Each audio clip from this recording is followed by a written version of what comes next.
저는 1960년도에 친구를 따라서 처음으로 태어나서 처음으로 교회라는 곳을 갔었습니다. 교회 가서 예배에 참석을 했지만은 모든 것이 낯설기만 했고 또 교회가 무엇 하는 곳인지도 모르고 그냥 다녔습니다.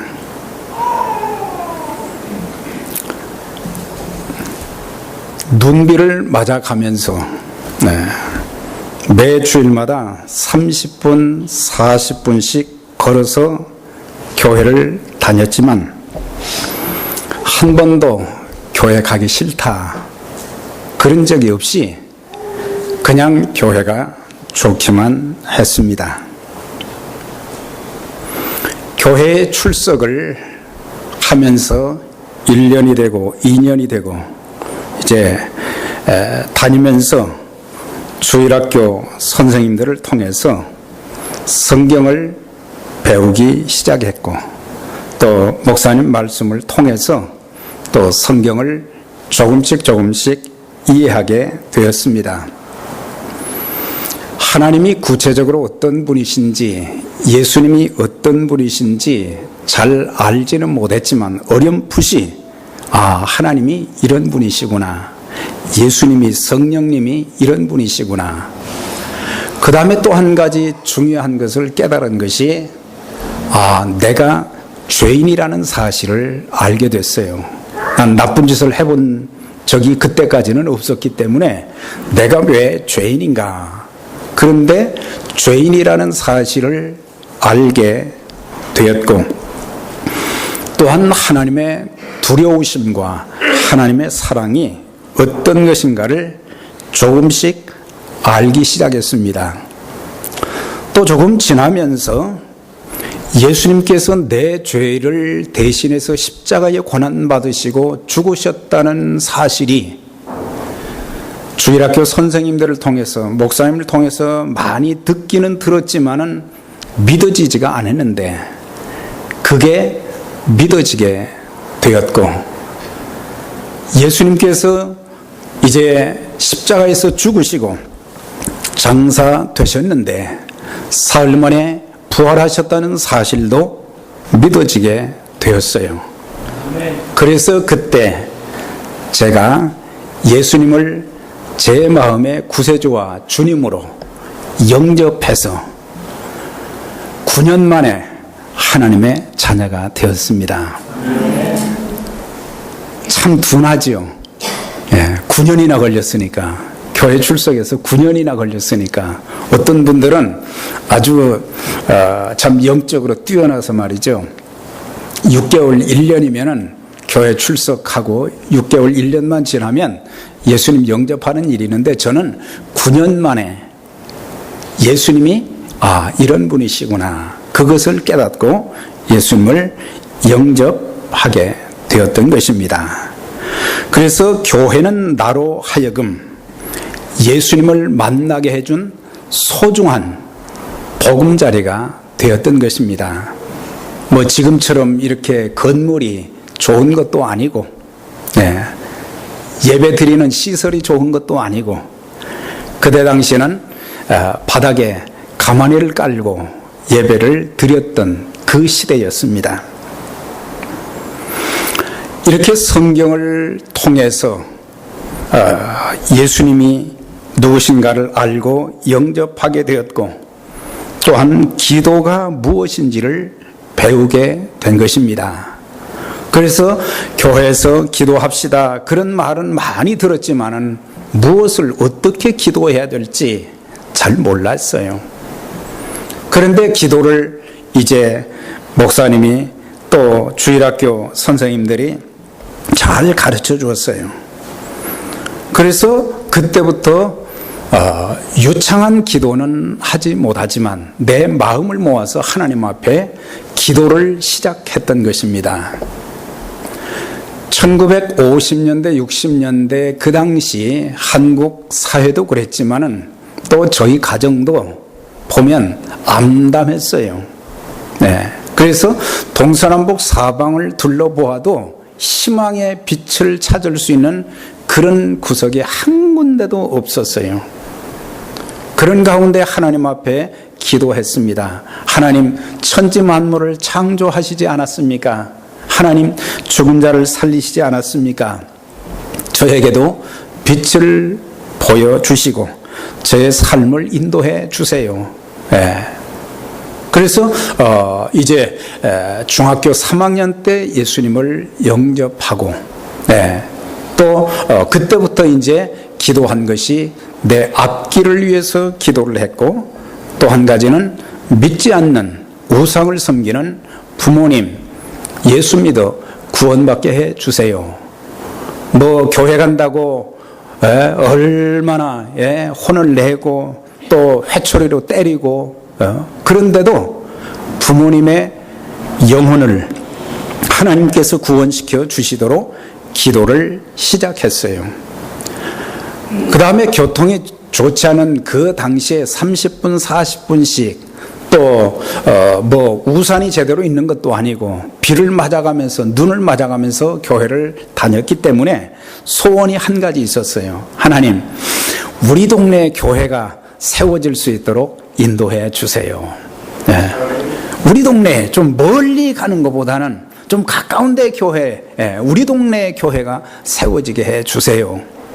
막연하게 기도했는데 하나님께서는 저의 기도를 그 세 가지 말씀드린 내용을 다 들어주신 거예요.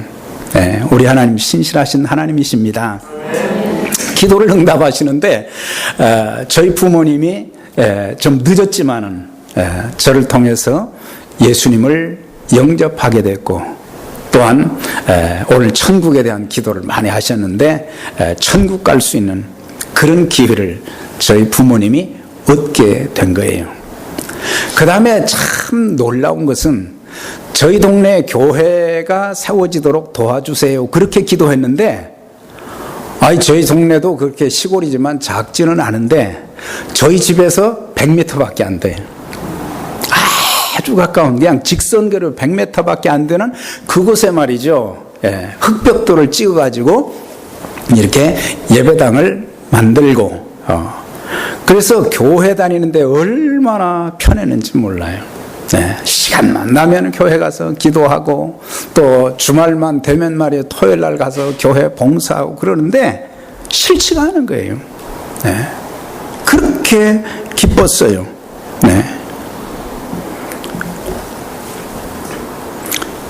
교회 가서 예배드리고 찬송하고 기도하면 내 삶이 아무리 힘들고 어려워도 마음의 기쁨과 평안이 넘치기 시작했어요.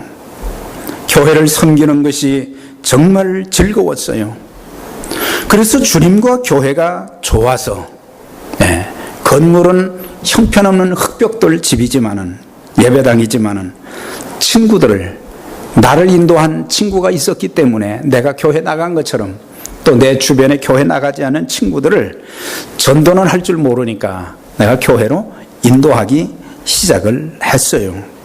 그래서 교회는 제게 있어서는 어머니의 품과 같은 곳이었어요. 교회만 가면은 그렇게 마음이 평안하고 따뜻하고 즐겁고, 그래서 좋기만 했어요. 그런 가운데 하나님께서 저의 믿음을 이렇게 성장시켜 주시고 제 인생을 다시 조명하면서 어떻게 내가 사는 것이 가장 아름다운 인생을 살 수 있을까? 그런 가운데 하나님께서 저를 부르시고 신학 공부를 하게 하셨습니다. 참 어려웠던 시대에 한국에서 미국에서 세계 교회를 개척하여 섬기면서 또 예배당 건축을 하면서 한 가지 느낀 것이 있었어요. 교회가 이렇게 소중하고 교회가 이렇게 귀한 곳이구나, 그것을 알게 된 거예요. 예수님을 만났을 뿐만 아니라 또 하나님의 부르심을 받아가지고 여러 가지 힘든 상황 속에서 교회를 섬기면서 교회가 이런 것이구나. 그리스도의 피로 값주고 사신 교회라는 것은 이거는 주님께서 생명을 여기다가 다 들이셨다는 얘기잖아요. 얼마나 피를 흘렸다면 고통이 있었겠어요. 신앙생활하고 교회를 섬기면서 어떤 때는 참 고통스러울 때가 많지만은, 그러나 가장 값진 섬김은 주님과 교회를 섬기는 것인 줄 믿습니다. 고통스럽고 힘들지만은 그것이 가장 세상에, 세상 산다고 해서 세상이 또 그렇게 편한 것은 아니잖아요. 그렇지만 주의 몸 된 교회가 이렇게 영혼들을 구원하고 영혼들을 살리고 이 세상에서 가장 가치 있는 일을 하기 때문에, 그래서 교회가 이렇게 소중하구나, 그것을 알면서 교회를 섬기는 태도가 달라지기 시작한 거예요. 내 마음대로 해서는 안 되겠구나. 주님의 뜻대로 교회가 세워지도록 해야 되겠구나. 그러면서 이제 36년 동안 담임 목회를 하면서 딱 한 번 직분자들과 교회를 운영하는 면에 있어서 좀 생각이 다르다 보니까 갈등이 생겼어요. 갈등이 생겼을 때에 오해도 많이 받고 별소리를 듣고, 그래서 어떤 때는 정말 억울해서 말이죠, 한번 대들고 좀 싸우고도 싶고 그랬는데, 그렇게 하지 못했던, 못한 것이 아니라 안 했던 두 가지 이유가 있었어요. 혹시라도 나 때문에 성도들이 상처를 받아서 실족하면 어떻게 될까? 교회 전도의 문이 나 때문에 막히면 어떻게 될까? 그게 두려운 거예요. 그래서 바보처럼 입을 딱 다물었어요. 한마디도 하지 않고 그만두었어요. 또 한 가지 이유는, 우리 주님은 의로우신 재판장이기 때문에 언젠가는 옳고 그른 것을 판단해 주실 날이 올 것이다. 하나님께 맡긴 거예요. 그래서 평생 앞으로 남은 기간도 마찬가지로 주님의 몸된 교회가 이렇게 소중하다는 것을 우리가 좀 깨닫고, 나 때문에 교회가 전도의 문이 막히고, 또한 잘 믿는 초신자들이 신앙의 상처를 입어서 교회를 나오지 않거나 또한 세상으로 나간다고 하면 주님 앞에 섰을 때 그 책임을 어떻게 감당할 수 있겠는가?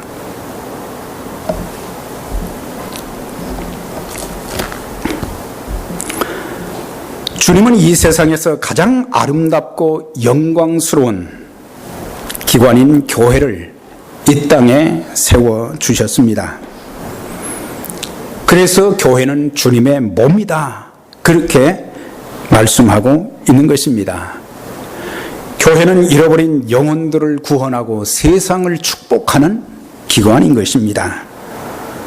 그렇기 때문에 우리가 교회 생활하면서 교회가 교회되도록, 성도가 성도되도록 해야 된다는 사실이에요. 가장 중요한 것이 교회가 교회되는 것입니다. 교회가 교회된다는 것은 그리스도께서 세운 목적에 따라서 교회가 세워지고, 또한 사명을 감당하고 빛과 소금의 역할을 감당하는 그런 교회, 지탄받는 교회가 아니라, 지탄받는 기독교가 아니라, 지탄받는 직분자들이 아니고, 교회는 이런 것이구나, 이것을 우리가 세상 사람들에게 주어야 되는 책임이 있는 거예요. 성도의 성도됨은 하나님의 자녀의 그 거룩한 모습을 우리가 회복하면서 살아야 된다는 사실이에요. 성도가 성도 되지 못하고, 목사가 목사 되지 못하고, 교회가 교회 되지 못하기 때문에 오늘날 점점점 전도하기가 더 어려워져가는 그런 시대가 되어졌어요. 그런데 오늘 본문의 말씀을 보면 지상에서 제일 먼저 세워졌던 예루살렘 교회는 교회다운 모습으로 성장하면서 세상 사람들에게도 칭찬을 받고, 그러다 보니까 하나님께서 그 교회를 축복하셔서 날마다 구원받는 사람들을 더하게 하셨다, 그렇게 말씀하고 있어요. 그래서 교회는 사람들이 모인 장소라기보다는 성령 받은 그리스도인들이 모인 공동체가 교회인데, 예루살렘 교회는 내적으로는 신앙의 본질을 추구하는 일에 충실했다는 것입니다. 신앙의 본질을 찾는데, 사실 오늘날 보면은 우리는 본질을 가지고 우리가 이런저런 얘기를 하는 것이 아니고 비본질적인, 별로 중요하지 않은 것, 이런 것들을 가지고 우리가 갈등할 때가 얼마나 많습니까? 우리는 복음을 전해야 됩니다. 우리는 선교를 해야 됩니다. 이것 가지고 싸우는 그런 교회는 없다는 얘기예요. 별것 아닌 거 가지고.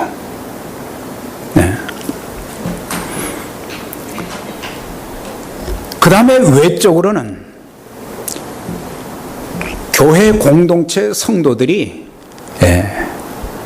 인격과 삶이 바꾸어지기 시작했다는 것입니다.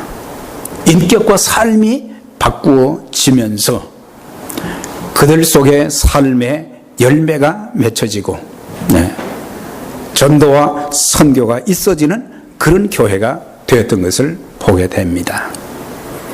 오늘 우리가 2장 42절의 말씀을 보면은 저희가 사도의 가르침을 받아 서로 교제하며 기도하기를 전혀 힘썼다, 그렇게 나와 있는데, 중요한 것은 전혀 힘썼다.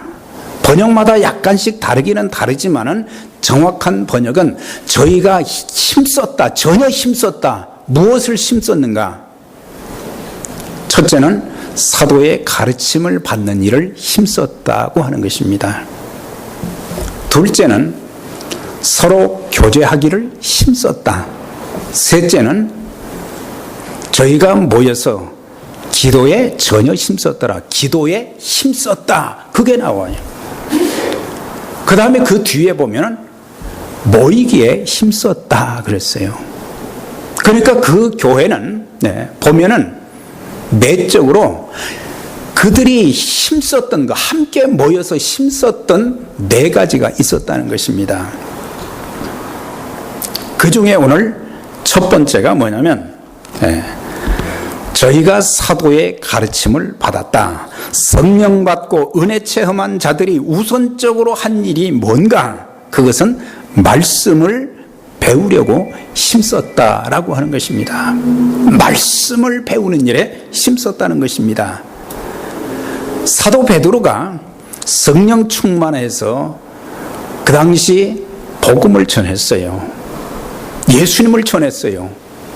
그랬는데 3,000명이 회개하고 주님께 돌아왔다 그랬어요. 3,000명이 한꺼번에 주님 앞에 돌아왔는데, 이 사람들이 하나님이 어떤 분이신지, 예수님이 어떤 분이신지, 성령님이 어떤 분이신지 모르잖아요. 그러니까 성령 받은 사람들이 말씀을 제대로 배우지 않게 되면 신앙이 감정적으로 또는 신비주의에 빠지기 쉽다는 사실이에요. 오늘날 잘못된 이단들 보면은 전부 신비주의에 빠지고 이단이 되는 것은 하나님의 말씀에 대한 바른 지식이 없기 때문에.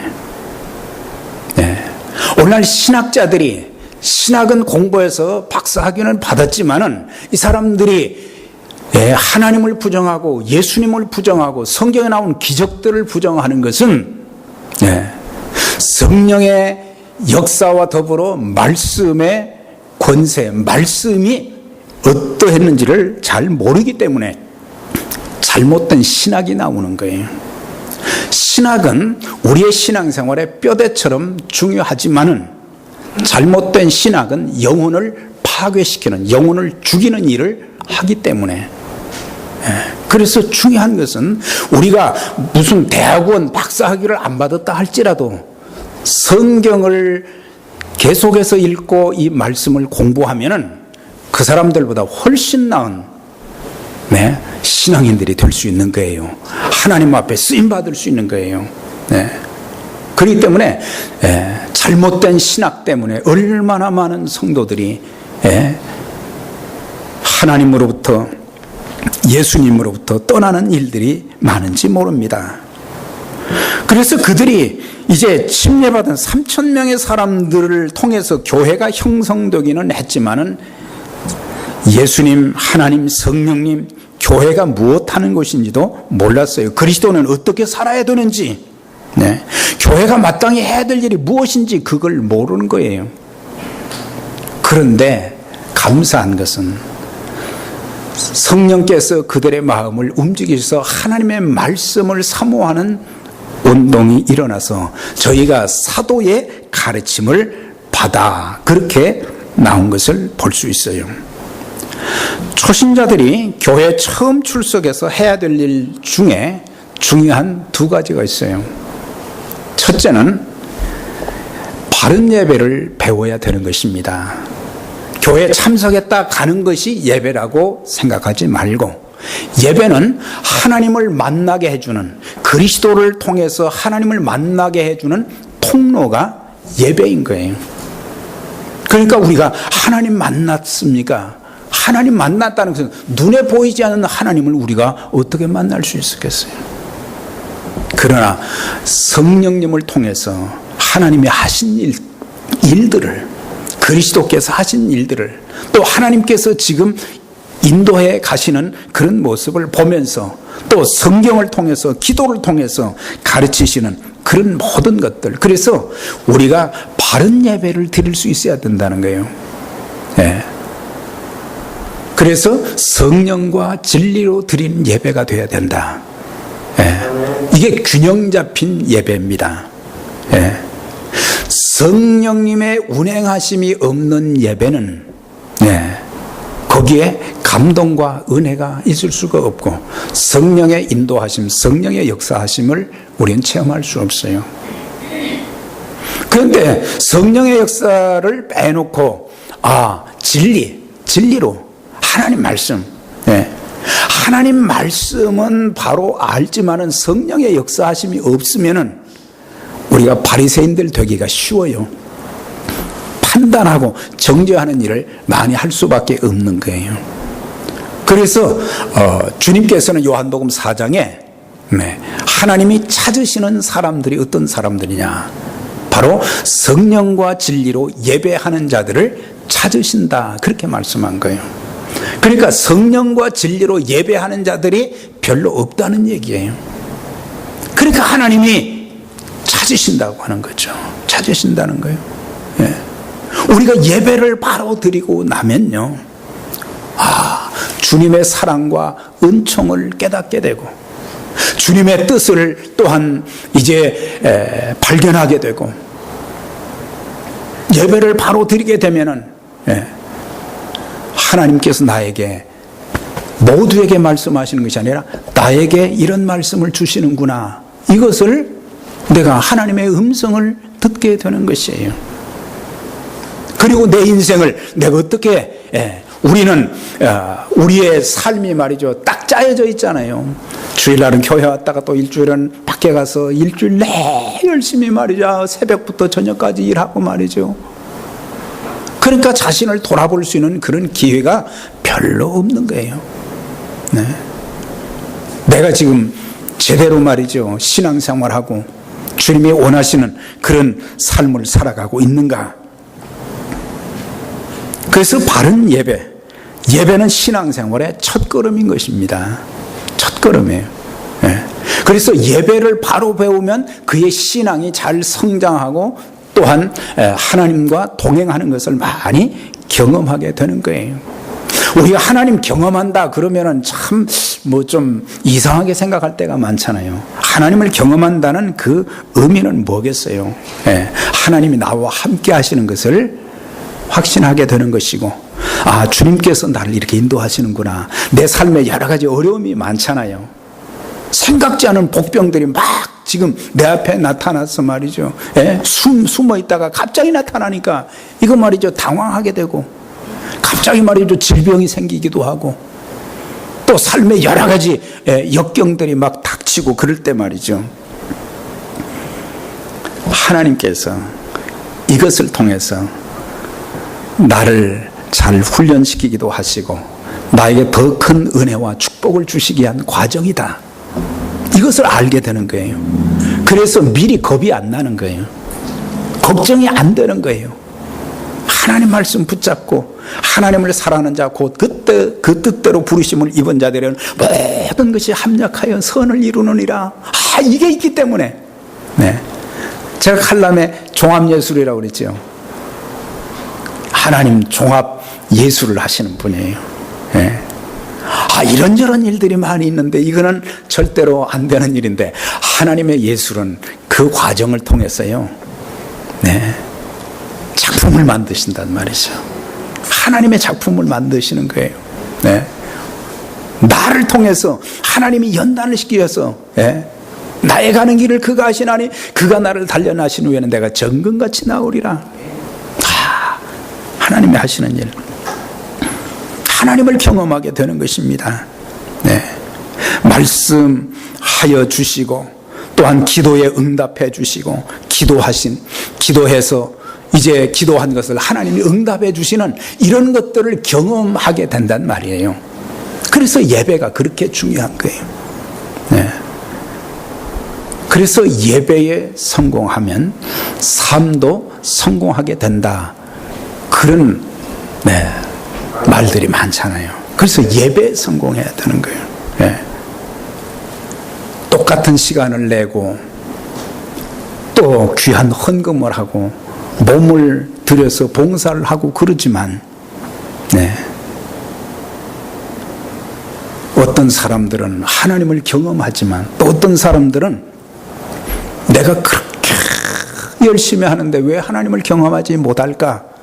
그러지 말고 하나님은 언제나 우리를 만나 주시는 하나님이십니다. 우리의 삶을 인도해 주시는 분이에요. 그렇기 때문에 우리가 초신자들이 교회에 처음 출석해서 해야 될 일은 예배를 바로 배우는 일이에요. 또 한 가지는 말씀을 지속적으로 배우는 것이다. 말씀은 나무의 뿌리와 같다. 뿌리가 살아있으면 나무는 살게 돼 있어요. 하나님 말씀은 우리 몸에 말이죠. 이 척추뼈와 같은 거예요. 건물의 기둥과 같은 거예요. 밀림 속에서 말이죠. 어떤 방향으로 가야 될지 모를 때 하나님 말씀인 성경은 나침판의 역할을 해주는 거예요. 그래서 나로 하여금 바로 갈 수 있도록 알려주는 것이 하나님 말씀이에요. 그래서 당시 초대교인들은 하나님 말씀에 대한 지식이 없는 거예요.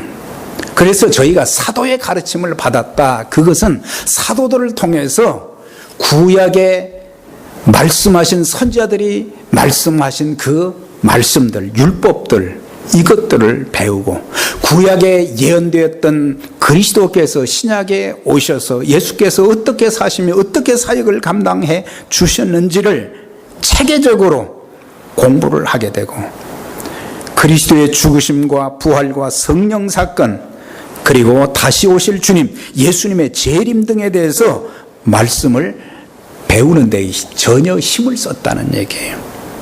중요한 것이 바로 하나님 말씀의 예배 다음에 중요한 것이 말씀이라는 거예요. 내가 어떤 삶을 살아야 될지, 지금 해야 될 일이 무엇인지, 삶의 역경과 시련도 능히 이길 수 있게 되는 것이 말씀이에요. 우리의 삶 속에 참 여러분들이 겪는 그런 일들, 제가 겪은 것은 아니지만은 그러나 어떤 어려움을 겪고 있다는 것은 어렴풋이 알 수 있어요. 그 어려운 문제들, 힘든 문제들, 그런 문제들 하나님 말씀 붙잡고 기도하면 하나님께서 그 문제도 다 풀어주시는 줄 믿습니다. 하나님 풀어주시는 거였어요. 문제가 있다고 해서 문제 때문에 겁을 내고 도망갈 것이 아니고 하나님 말씀은 하나님 말씀은 창조의 역사가 있었어요. 하나님 말씀은 아브라함이 믿은 하나님이 어떤 분이신가 히브리서에 말씀했죠. 4장에 아브라함은 죽은 자를 살리시며 없는 것을 있게 하시는 하나님을 믿었다. 그런 거예요. 하나님의 말씀을 붙잡고 기도하게 되면 하나님의 인도하심을 체험하게 된다는 거예요. 이단에 빠지지 않게 되는 거. 참 이단에 빠진 사람들 보면요, 부자들도 많고 또 많이 배운 사람들도 많아요. 그렇게 좋은 환경에 있는 사람들이 잘못되더란 말이죠. 영혼이 잘못되어지고 물질도 다 빼앗기고 나중에 하나님 앞에 설 수도 없고. 그래서 우리가 하나님 말씀은 내 신앙을 바로 세워주는 그런 역할을 하기 때문에 사도행전 17장에 보면 베레아 사람들은 데살로니가 사람들보다 더 신사적이어서 간절한 마음으로 말씀을 받고 이것이 그러한가요? 날마다 성경을 상고하니라. 상고했다는 것은 공부했다는 거예요. 여러분들 교회 생활하면서 성경 공부합시다 그러면 제일 참석 안 하는 그 모임이 성경 공부 모임이에요. 안 하려고 그래요. 그냥 들은 걸로만 신앙생활하는 거예요. 아무리 바빠도 여러분들 말씀 공부하는 시간은 내야 돼요. 에스라가 바벨론의 포로로 잡혀있던 이스라엘 백성들을 이끌고 이제 귀환을 하게 되잖아요. 그러면서 그가 결심한 게 한 가지 있었어요. 율법학자인 에스라가 결심한 것 3가지가 있었어요. 왜 하나님이 선택하신 백성들이 이렇게 나라가 망하고 바벨론의 포로가 되어서 이렇게 고통당하며 살게 된 그 연유가 무엇인가? 에스라가 생각해 보니까 하나님의 말씀이 그들에게 없었다. 하나님 말씀을 몰랐기 때문에, 하나님 말씀을 거부했기 때문에 결국에 그렇게 된 거예요. 그래서 내가 예루살렘에 돌아가면 내가 여호와의 율법을 연구하겠다. 하나님 말씀 연구하겠다 그랬어요. 연구한다는 거예요. 학문을 연구하듯이 성경을 연구하겠다 그랬어요. 성경 연구 운동, 이게 있어야 되고, 또 한 가지는 내가 연구했던 하나님 말씀을 내가 행하는 삶, 여호와의 율법을 연구하여 준행하며 내가 그 말씀대로 살겠다는 거예요. 오늘날 성경을 공부한 사람들 보면은 이 2가지 중에 한 가지가 충족이 안 되는 거예요. 지식으로만 남는 거예요. 그게 문제죠. 하나님 말씀은 행할 때 역사가 일어납니다. 하나님 말씀은 내가 그 말씀대로, 성경에서 하나님이, 예수님이, 성령님이 말씀하셨으니까 그것을 믿고 내가 받아들이고 내가 그 말씀대로 순종하게 되면 기적은 일어납니다. 기적은 옛날에 구약시대 때만, 신약시대 때 예수님 당시만 일어났다, 그게 아니라 오늘날에도 하나님의 기적은 끊임없이 일어나고 있어요. 다만 우리가 체험을 하지 못할 뿐이지. 내가 준행하고 말씀대로 살면 하나님의 능력이 내 삶을 통해서 나타나지는 거예요. 그 다음에 또 한 가지, 가르치기로 결심하였더라. 가르치기로 결심했더라. 여러분들 하나님 말씀을 다른 사람들에게 가르칠 수 있는 그런 준비가 좀 되셨습니까? 되셨습니까? 네. 그래서 내년에 교회 표어는 평신도 지도자를 양성하는 교회다. 이제는 말씀 공부에 치중을 하려고 그래요. 물론 거기는 기도도 뒤따르지만 본질로 지금 교회가 돌아가면서 성도들의 영혼이 하나님의 말씀을 통해서 살찌워질 수 있는 그 일, 그리고 지도자로서 또 다른 사람들을 세워주는 그런 일, 우리에게 있어야 될 결심이 에스라의 결심이 되어져야 되는 거예요. 가르치기로 결심했더라. 좀 가르칠 수 있어야 되거든요. 최상의 배움은 가르치는 것입니다.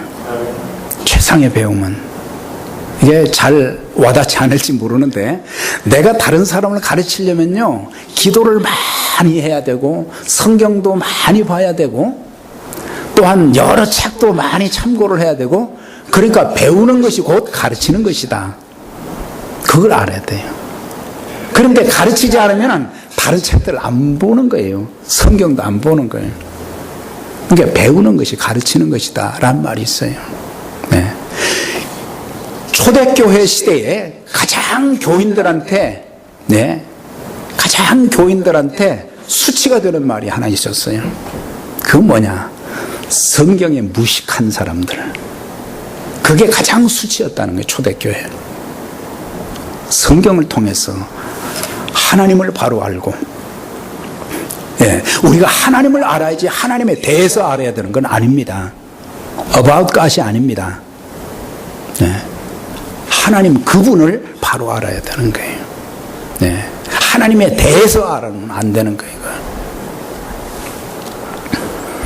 그래서 우리가 신앙 경력, 교회 경력, 직분, 이게 참 귀하지만, 그러나 이런 것 우리가 자랑하지 말고 예수님 자랑하고 하나님 자랑하고 하나님의 말씀의 그 축복을 또 나누고 말이죠, 전하는 그 일을 힘써야 된다는 거예요. 그걸 힘써야 된다는 거예요.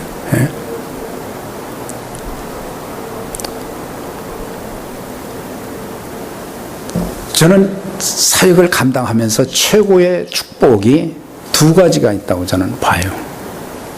첫째는 교회를 통해서 내가 예수님 알게 된 거, 예수님 영접한 거, 내 인생의 최고의 복은 예수님 만난 거예요. 또 한 가지는 말씀 전하는 그런 일을 하다 보니까 말씀의 축복을 많이 누리게 되는 거예요. 여러분들도 그런 축복을 누리시기를 주의 이름으로 축원합니다. 이런 축복을 누리는 게 얼마나 복된데. 그래서 이것을 우리 좀 같이 이제 좀 누리자는 거죠. 같이 누려서 예수 믿는 맛이 이런 거구나, 하나님 말씀의 맛이 이런 거구나, 내가 교회를 섬기는 것이 이런 큰 은총과 축복이 있는 거구나.